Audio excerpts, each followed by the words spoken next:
So guys, the fear of Peter Obi's overwhelming victory in the 2023 presidential election repeating itself is what is shaking and rocking the APC camp. You must have seen how people from the PDP are being bullied to join the APC. I mean, Tinubu does not want what happened to him in 2023 to repeat itself, because we all know that they saw that Obi was winning. All of a sudden, they told us there was a glitch. They stopped transmission and told us there wasn't internet. What is it that they didn't give us as an excuse, you know? Then in places like Lagos, where Tinubu is said to own Lagos, Obi won Tinubu beyond repairs. That even though they tried to manipulate figures, that of Lagos was not possible, you know.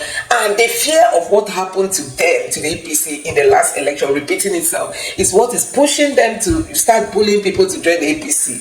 If you don't know, you know that Kowa was accused to have, you know, embezzled money, big a sum of money by the EFCC. Now he has joined the APC, meaning his sins have been forgiven. Alongside the sitting governor, also the former governor of Akwa Ibom is also under the EFCC net, that he stole money, he misused the state money.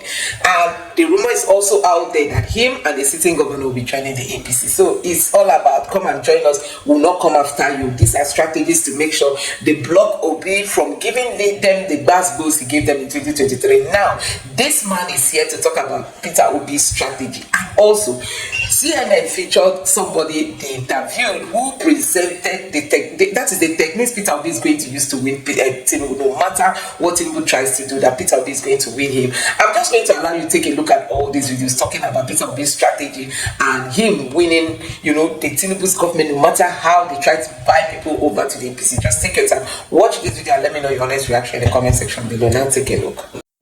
One of the ways by which we can defeat Tinubu in 2027 is to have a similar structure like INEC. Have representative in each and every polling unit. We have 176,848 polling units in Nigeria. We can have representatives in these polling units and collect the results from each of these polling units and compute them together. And then be ready for whatever INEC will produce or announce at the end of the day. If that what INEC will announce at the end of the day will not be similar to with what we have collected with our own result, then we can hit the streets and give Nigeria the revolution that it desires. Because then we have something to hold our hands on. We have the actual result of the election. Because if we cannot trust INEC to give us the actual result, governor they decamp, but in people no decamp. Delta State governor decamped, but Delta State people, Asaba people are still talking Obi. Which kind of decamping be that? Last election, Obi won there by 72%. How can you not say taking the governor, you have taken the people? The people are still there. They are waiting for the next election and they are praying for the day that their election will count. They can't be fooled. You took two people, you are celebrating. Two people, when 1 million people are outside saying they are not happy, do more for us, develop the country. Everybody they decamp with a celebrate. Is it decamping time? When you go to church, you know offering time, they say blessing time. Is this decamping time? Less than 2 years.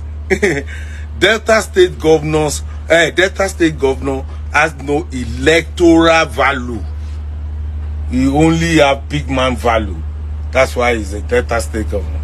But it doesn't have electoral value. The day they gave us free and fair, let all the governors in Nigeria, let them decamp to APC. People will win that election. People's voice. Just give us people's voice. Forget all these decampers. Give us people's voice. Give us INEC. Let us vote. Let our vote count. It will tell you, see all these big people where they shout, I can win election. They are lightweight. They are like tissue paper. Do the people well. If they like, all the governors in Nigeria like, they decamp. They can't kill hunger where they like, where they streets. The hunger where they streets. make 1 million governors the camp. You know, change get my mind. For organizer, mind never change. Hunger still day. You can't hide hunger. It being power. So let's leave that. People decamping. Look at Natasha Akpoti. If we can have men, all those governors where they decamp, they're supposed to. If I let me put it straight, the day El-Rufai decides and is able to galvanize the opinion molders in the north to zero down on a P2B, for instance, as the candidate, that will be the end of the Tinubu administration. All right. On this planned coalition, and we have heard the response from the PDP Governors Forum about this coalition. They don't want it. They say, look, come and join us. We are not joining you to win. Come and join the PDP. That's because the PDP governors, their preferred candidate for the next election is President Bola Tinubu of the APC. Because of Southern solidarity. The bulk of the governors in the PDP are from the South. One of their own is in power. They can work against one of their own. It's not possible. In 2003, AD didn't feel the presidential candidate because of Obasanjo. That is the nature of Nigerian politics. When Adu also became president in 2007, a number of AMPP governors then moved into the PDP. So married the daughters. Two governors actually married his daughters to have a good footing in the PDP. It has always been like that. Now, talking about the coalition, it is still too early to predict what the outcome of that coalition will be. But I can give them some tips. Okay. You see, El-Rufai has a grouse against the president, a legitimate grouse, because he worked for the president. Hate him or love him, he has something. He has a basis to be angry, and he has been working assiduously to undermine the president, particularly in the Muslim north, where he's like the Khalifa to Buhari. He's like the brain box of the Muslim north. But let me give him a tip. If he really wants to see the back of the president, let me tell you for what he will do. And I think they may be on the path to really achieving that. Let El-Rufai convince the Muslim north. If he's able to do that, I know he can, he has the capacity to look towards the south for a candidate to support, specifically the southeast. If I let me put it straight, the day El-Rufai decides and is able to galvanize the opinion molders in the north to zero down on a P2B, for instance, as the candidate, that will be the end of the Tinubu administration. All right. Let me start by sympathizing with my brother, my good friend and brother here, for what's happening in the PDP. Because as far as I'm concerned, and I've stated it, quite clearly in many other platforms, the wages of sin is death. And the PDP is right now on the throes of death because it committed a mortal sin in 2023. And that sin was not zoning its presidential candidacy to the south. I had warned that the wind of presidency in 2023 was blowing south. And if the PDP feeds a northern candidate, it means it to be sailing against the wind. And if you do that, you are likely to risk your boat capsizing and sinking into oblivion. And that seems to be what's happening in PDP. The girl of defection we are saying is just a symptom of a deeper ailment. You see, when the PDP violated the zoning arrangement, it created a problem for the PDP because the PDP's strongest support base, the most consistent support base for the PDP has been the southern half of Nigeria. The southeast, the south-south, and of course, the areas in the north you call the middle belt. They've been the most consistent support base of the PDP. And so when this group came out to say, look, we want the presidency in 2023, and the APC too bowed to that pressure. You could see the concerted effort within the APC to shift power to the south. It reflected in the primary election, where the winner, the first runner-ups, and the second runner-up all came from the southern half of the country. So it showed you the effort that was also put in that party. But the PDP said it wanted to win an election. It wanted to take advantage of the electoral fortune of the North, which happens to be the largest voting demography in Nigeria. And we had wanted to say, look, PDP's priority for 2023 shouldn't be winning an election, but simply consolidating into the post-Buhari era. Because Buhari, as the sitting president, will work for his party to win one way or the other. So when PDP violated that zoning formula, yes, it betrayed its most consistent support base, which is the South. And with the emergence of a Southern president in the person of Ahmed Bola Tinubu, what you see happening now was what happened in 2003. when the southern part of the country is now coalescing around one of their own. And you know why this is important for us to understand? The 8-year rule of President Muhammadu Buhari was the most divisive in the history of Nigeria, the most sectional. Buhari instituted Arewa privilege in Nigeria that needed to be checked by power shift to the south. This was where the PDP didn't quite get it right. It was like a matter of do or die affair. I mean, I think you're making reference to that article that you wrote. I wrote that article way before the primaries. Okay. And everything that was projected in that article is happening What's now. happening now? Mr. Fabi, I want to get to you. You heard him. We didn't have a conversation before this interview, but he's basically saying what we've heard a lot of other people saying. Some people believe that the problem inside the PDP is the fact that many people like you, Mr. Fabi, have refused to own up to the fact that you made that mistake in the 2023 elections.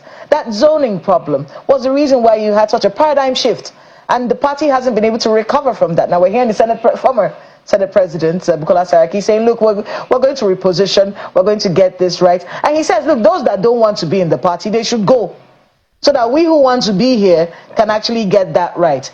If Atiku decides to run again in 2027, isn't that the final nail on the coffin of the PDP? At least that's what a lot of people are saying. I don't think so. And again, I like to say that I didn't quite agree with my brother that zoning was the problem. Zoning wasn't the problem. Those who started making noise about this zoning, especially in the PDP, has reason for making the noise.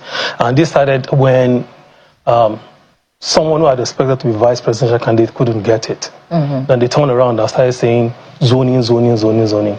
Perhaps if that person has been picked, everybody knows what I'm talking about, all of this wouldn't have gotten any traction. Just hold on, please. There was a win. Just hold on. Let's focus right just hold now. on. You didn't. There was a win. You want to make me lose my thoughts. I don't want to make you lose my thoughts. And I want to enjoy that. Just give me a minute. If you keep interjecting. There was a zone. There was a movement in and that's what Mr. Dayo is saying there. There was a movement to the south when it comes to the presidency. Come 2023. What movement? The PDP not playing to that. Just hold on. What movement to the south?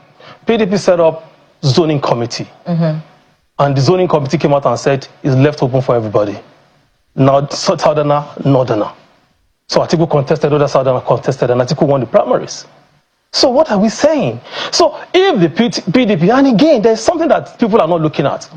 See, the onus of zoning presidency to either south or north was on APC at that time. The last president that PDP has, to the best of my knowledge, was a southerner. So at that time, APC was in government, and they have a northern person in the presidency. So it's not for a party that is in position to start talking about zoning.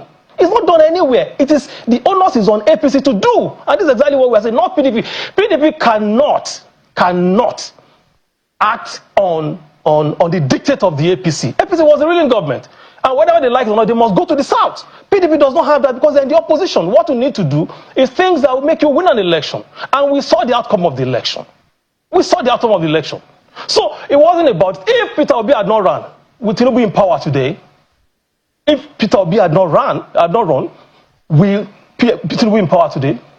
So let us get these things right. It's not about zoning. There are other inherent issues that we all know and everybody knows. I don't need to start repeating them here now. So PDP has, and even in 2027, PDP still feels that they still want to go to the north. It's their prerogative. But will he give you victory? It doesn't. Just wait and let's see what happens then. That was the same mindset that was used in 2023. Don't worry. Watch this. Watch us do this. Meanwhile, look at where we are now. Now you've lost another governor, and we're here now. The APC is gloating. They are telling you, "Oh, don't worry, more are coming." Many of them are going. We know they are. We let them go. Bukola just spoke yesterday. Anybody who wants to leave should leave. Then let's see what is left of the party, and let's see what we can make do with it. Even though what he said is, as far as I'm concerned, is coming, Bukola should have done this earlier as a stakeholder, as a principal stakeholder in the party. Should have done this earlier when the whole thing was brewing. But it's still okay that he has said it. And I want all other stakeholders of the party to come out and say, speak your mind. Let us know where you belong. Don't be on the fence. A lot of them have sat too long on the fence. And that's what has brought this party to where it is now. All right, let me take you to Lagos, because I'm sure Ayo has a few questions for both of you. Ayo. So much, Kayla. Well, Mr. Dahira, I'm going to come to you. There is a sense you're trying to make. But first of all, let's clear clear, this, I could almost call you Prophet Dahiru right now, because just as you said, a good number of the issues you raised 2-3 years ago now, they're happening almost like it's a Nostradamus that wrote that article 3 years ago. So tell us what informed that position that you took at the time, that made you pen those thoughts, Mr. Dahiru. I simply paid attention to the mood in the country. And again, the Buhari administration for 8 years created such a division in the country. Such levels of sectionalism as never seen before. He instituted Arewa privilege, and Nigeria was already on the road to Sudan, and understood that the last-ditch effort that could save this country was going to be a power shift to the south. If you recall, sir, it was at the Asaba Declaration where the southern governors met for the first time in more than a decade to take a decisive decision on the issues of open grazing and herdsmen crisis that was ravaging across the country. That point also was added to the resolution that power should shift to the south by 2023, meaning there was a connection between Buhari's mismanagement of our diversity, our national security, on the basis of ethno-regional sentiment and favoritism, and a desire for power shift to the south. And that was why the younger elements of the APC from the north clearly saw that for the south to have come together, the southeast, the south-south, and the southwest, at a time that the separatist agitation was raging so much in the southeast that it had a landfall even in the southwest. For the first time in the history of Nigeria, we had a serious secessionist movement in the southwest that was championed by Sunday Igboho, arising from the same herdsmen crisis. So there was a link between national security, diversity mismanagement, and the need to salvage whatever was left of national unity of the Nigerian state for power to shift to the south. And that was why younger elements in the APC, the likes of Governor Rufai, the likes of Kashim Shettima, the likes of Masari and others, knew that the North, as at that time, was not ready to be divorced from his southern spouse that was a lady of means. And so they knew that it was important to save what was left of the Nigerian national unity to shift power to the south. And that's why they made the effort within their own party to make that effort. Now the PDP, whose support base, interestingly, is in the south, failed to read the tea leaves properly and opted to take advantage of the northern demography and feed the northern candidates, which was opportunistic at the time. So I had also predicted that the PDP would lose in the north and lose in the south to the north preferred candidate from the south, who happened to be Ahmed Bola Tinubu. My brother had talked about Peter Obi's foray into the election and how it also helped the emergence of President Ahmed Bola Tinubu. Yes, that was part of the southern agenda for power, which was legitimate because the presidency of Nigeria has rotated between north and south historically for as long as I can remember. Even during the military era, there's always a balancing act because of the national unity that we all, work for since the end of the Civil War. But unfortunately, Atiku Abubakar came into the race. And as a background to this, and I must establish the background. For me, Atiku's ambition actually killed the PDP. And Wike's anger, Wike's frustration is conducting the final rite of passage for the PDP. Well, because the bigger problem for the PDP is not even the defecting governors. More governors will defect. The APC will overrun the southern half of Nigeria. You can see that in Anambra, for instance, the PDP didn't even have a contest for its ticket in Anambra State. To not give it to somebody. Yeah. So they will overrun the entire south. Yeah. Why the president will maintain his stronghold in his own support base in the north. Yeah, I understand the point that you're making. But for me, I want to land on something. You see, the biggest challenge for the PDP. Yes. Go ahead and land. The biggest challenge for the PDP is not even the defection of governors. Let me tell you the biggest challenge, and I must say it because my brother is here. He's a member of the PDP.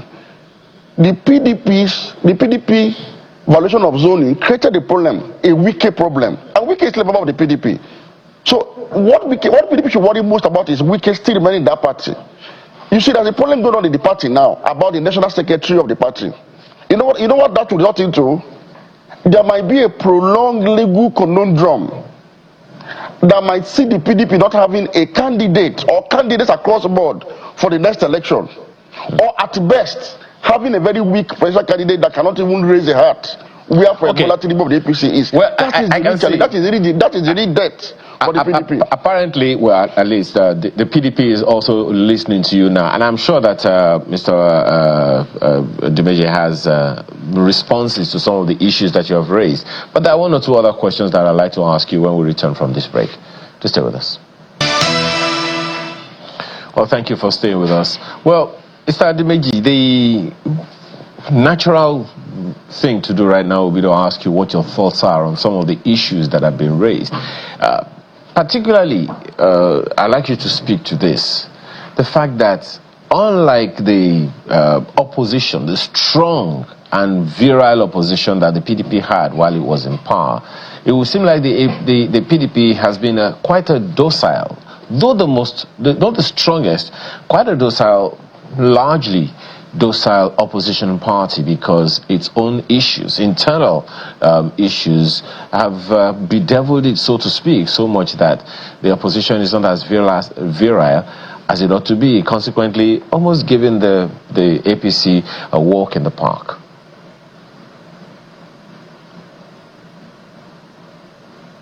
Okay, thank you very much. First, I'd like to say that Atiku is not the problem of the PDP and has never been the problem of the PDP. Rather, Atiku has done all it takes to make sure that the party succeeds and survives. So let me leave that. Then secondly is that I quite agree with the last part of the statement, of my brother about the current station of this party, of the PDP. As we speak, I totally agree, because that has been my view. That as we speak now, where is PDP going? The way it is, in the history of PDP, in the last 1 or 2 years, we've had the highest number of court cases. We have the national secretary's issue that has not been settled as we speak.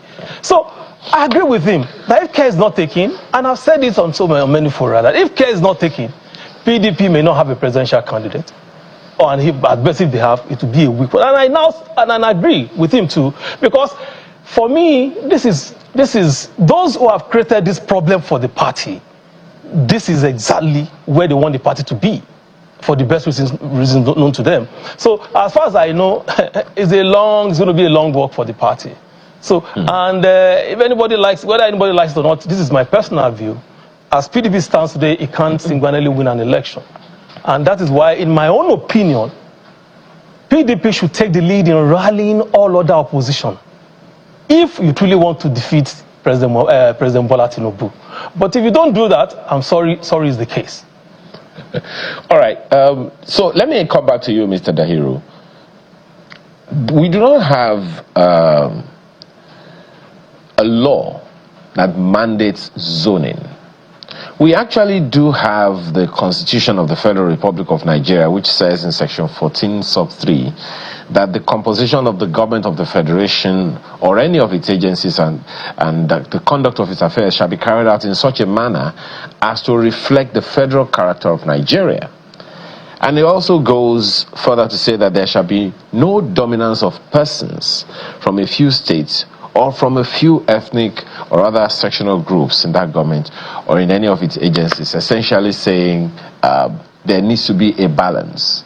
Do you think the political class understands this balance? And I'm talking across board now. Do you think there is a significant understanding of this balance? Because unless there is that understanding, we may be calling for an injection of the zoning formula into the Constitution. What are your thoughts? I think they understand, because since 1999, the zoning formula has been largely complied with. So between 1999 and 2007, you had a Southern president. And when the president himself was living in Olusegun Obasanjo, he worked for a transfer of power to the north. And Umar Musa Yar'Adua emerged. And by 2010, unfortunately, we lost our president, may God rest his soul. And his deputy then, Goodluck Jonathan, assumed the mantle of leadership of Nigeria. And this is where I also must draw attention to how the PDP has severely and severally violated the zoning formula. Let me state it on record today too, that it was my opinion even then that President Goodluck Jonathan shouldn't have run in the 2011 election, because it was still the turn of the north. And there was such a commitment to that zoning that the then party chairman, Vincent Obulafo, who was from the southeast, made an open declaration that no Southerner should vie in the 2011 election because it was still the turn of the North. And guess what? The major beneficiary and the champion of the detention of zoning in 2011 was Atiku Abubakar, who ran against Jonathan. And that was the first time the PDP experienced a crack that would eventually lead to his defeat in 2015. People didn't pay attention. When Atiku ran against Jonathan, even though he lost, something phenomenal happened in that popular election that has never happened in Nigeria before. When an incumbent president will run against a challenger and lose a number of states, Atiku won 5 states from the north: Bauchi, Kanu, Niger, Sokoto, and Zamfara. In that primary election, it was a statement of the anger, the frustration in the north against Jonathan's violation of the zoning formula in 2011. And when they couldn't get the ticket in PDP, the CPC was put together hurriedly, and the Muhammadu Buhari ran on the platform of CPC and garnered 12.5 million votes. And by 2015, southern elements came together to say, yes, indeed, it's a return of the north. Again, to preserve our national unity, the Tinubus of this world, the Ametis of this world, and others came together and supported Buhari to become president, who was the choice of the north. In 2023, faithfully, the northerners that benefited from that benevolence of their southern compatriots decided to repay, and that's why Tinubu emerged first at the powers of the APC and became president today. But the PDP again, like he did in 2011 and 2015, decided to repeat the same mistake in 2023 when the same Atiku, who had protested against the violation of zoning by Goodluck Jonathan in 2011 and 2015, when he led 5 governors out of the PDP into the APC, decided to violate the zoning himself. So for me, he's the cause of this problem. And let me put it in context. In 2019, the PDP decided that the reason they lost the 2015 election was because they violated zoning. And so they set up a committee that was chaired by Ekorebadu, the former Deputy Senate President.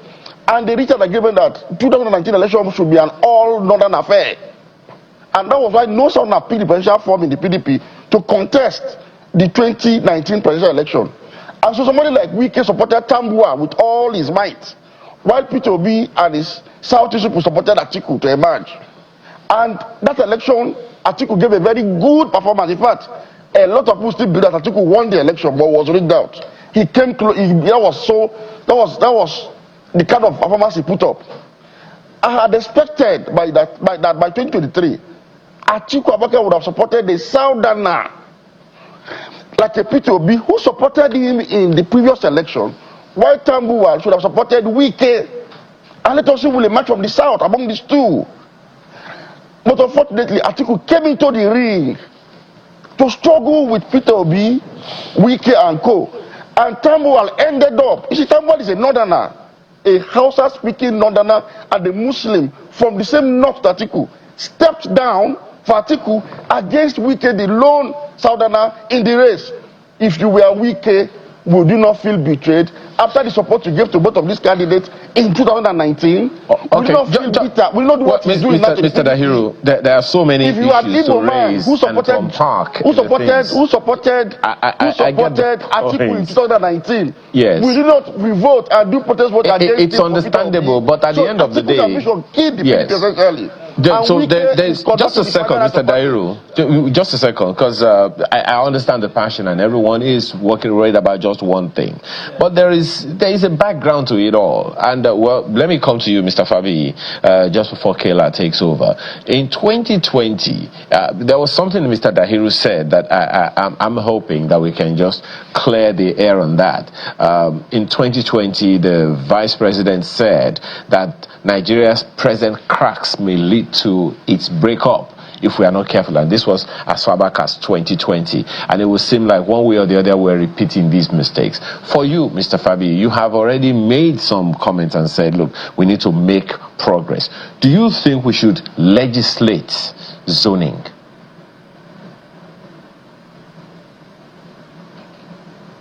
Of course, as long as it's going to advance the cause of our democracy. I don't have any... If, as a matter of fact, it's because it's not legislated upon that we're having all of this. Because if the Constitution has made it abundantly clear that this has to be at so point it goes there, this at so point it comes there, then there wouldn't have been. That is the essence of laws. That's the essence of rules, you know, in our engagement. I don't have any problem with that, but I hope National Assembly will look at it and do, you know, the needful. Now, outside that, let me say that I totally disagree with my brother here.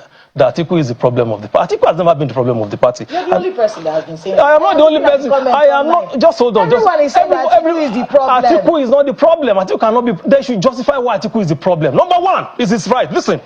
It is his right. Listen. So just hold on. Constitution gives him right to run. Yes. Number two, the party has rules and has organs that take decisions. He went into the contest. He didn't stop anybody from running, and the party voted him. So why should you put that on Atiku? This is the question. We have a party.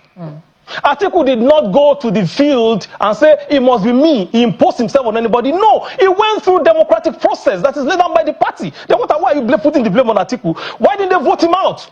Why didn't they vote him out? Anybody who is saying Atiku is a problem does not even understand the dynamics.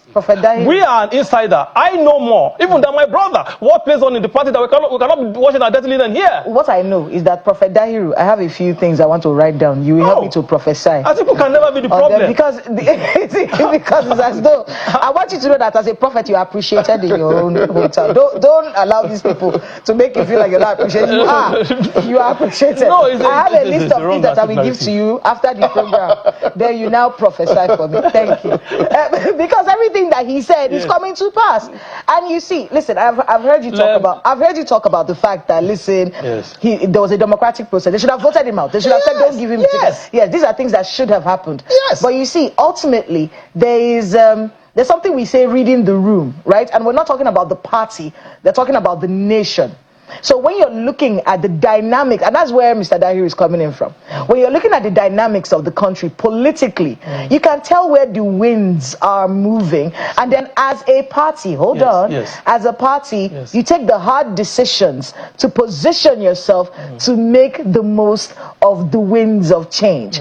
The accusation against Mr. Fabi, you in particular, and all those who are friends of Atiku Abubakar, is that you went ahead without reading the winds. And now you're now in a situation where Mr. Dahiru said you are going, this is the right of passage. You are mixing two things together. You are mixing two things together. No, see, there's something you guys are not getting here. Yes.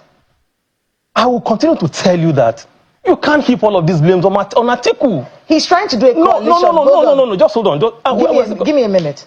He's trying to do a coalition right now. Who is not doing a coalition? No, the coalition now. Is it Atiku coalition? It's coalition of Nigerians. Yes, but what we've heard from the Governors Forum of the People's Democratic Party is we are not forming any coalition. Join us as a party. Let us win. We are not doing any coalition. Have they taken the step to do that? Already. Listen. Have these same governors, have they taken any step to doing that? Did you hear them mandate from the Ibadan meeting? Don't let these guys put wood over our eyes. We're not stupid. All of us are in this country together and in this party. For all the communicate the issue, did you hear them mandated the national chairman and to go and set up a committee to engage all the opposition? Would you just say, come and meet us? Is that how it's done? Coalition, you have to engage. Deeply engage. You invite them. You invite all these opposition people. You meet them and talk about it. How did the APC come into being? Did Tinubu and all the rest sit in one place and say, come and meet us? Tinubu stepped out. Buhari stepped out.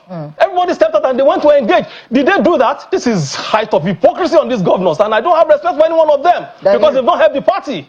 They brought the party to where it is now.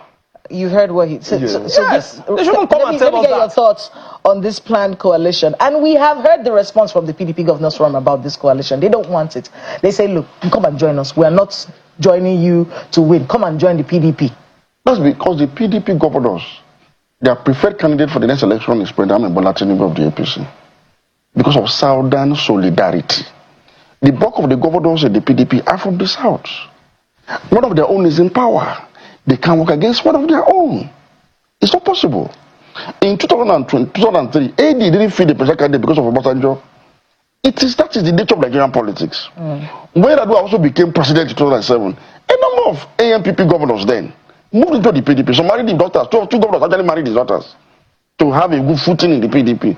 It has always been like that. Now, talking about the coalition, it is still too early to predict what the outcome of that coalition will be. But I can give them some tips. Okay. You see, El-Rufai has a grounds against the president, a legitimate ground, because he worked for the president. Hate him or love him, he has something. He has a basis to be angry. And he has been working assiduously to undermine the president, particularly in the Muslim North, where he's like the Khalifa to Buhari. He's like the brain box of the Muslim North. But let me give him a tip. If he really wants to see the back of the president, let me tell you for what he will do. And I think they may be on the path to really achieving that. Let El-Rufai convince the Muslim North. If he's able to do that, I know he can, he has the capacity, to look towards the south for a candidate to support. Specifically the southeast. If I let me put it straight, the day El-Rufai decides and is able to galvanize the opinion molders in the north to zero down on a P2B, for instance, as the candidate, that will be the end of the Tinubu administration. All right. We do have a few messages, but I need you in 1 minute to sum up your views. Yes, is it on this? So guys, you have seen what is happening in Nigeria. Honestly, the elections, if they are really to be conducted credibly, Tinubu knows he cannot win Peter Obi. Tinubu knows for that, because even though people will say Tinubu is a very strong and smart politician, but Tinubu knows that the Obi effect is something he should be worried about. I mean, Tinubu knows that. You can't take it away from him. Tinubu knows that even though he has used money, before now Tinubu used to go to the north, give them like 50 million, 500 million, this and that. He gives them money just to win their hearts. But he saw that in the last election, even though they spent so much money in their campaigning and paying people to come to campaign ground and all that, but guess what? Peter Obi was seen winning. Peter Obi won the last election. INEC told us they had a glitch. They gave us all kinds of false figures. And that is why Nigerians still believe that if Peter Obi runs in 2027 and elections are conducted freely, there is no way Peter Obi will not win. Now, this guy on CNN has broken down the way election is going to be conducted so that there won't be any infringes, as in they won't tell us there was glitch, there was this one and there was that one. Also, Fayoshe's brother is saying that, see, even if the Delta State governor decamped to the APC, Delta State people did not decamp. That Delta State people dealt with Tinubu in the last election and it's going to repeat itself again. And also, this man is saying that with El-Rufai's effect, if El-Rufai can accept to support Obi in the north, that there is no amount of strategy Tinubu puts on ground that is going to save Tinubu come 2027. So guys, what are we saying? All these efforts you see Tinubu doing is going to be a waste, provided INEC does the right thing. See, Tinubu spent a lot in the last election, even with the APC in power. Peter Obi won him. See Abuja, Obi. See Lagos, Obi. And other key states, even in Rivers, if not for what Wike did there. Obi everywhere. And that is what is making Tinubu to make other politicians from the PDP to cross over to the APC so that they will help him in 2027. But like you have heard, people are saying that it's not going to work because those politicians, they just have one vote. It's just a handful of their supporters they can take. But the real people, like in Delta State, that supported Peter Obi, they are still going to vote for Peter Obi because Tinubu has even destroyed his chances, considering his performances, So guys, these are some of the things happening in Nigeria.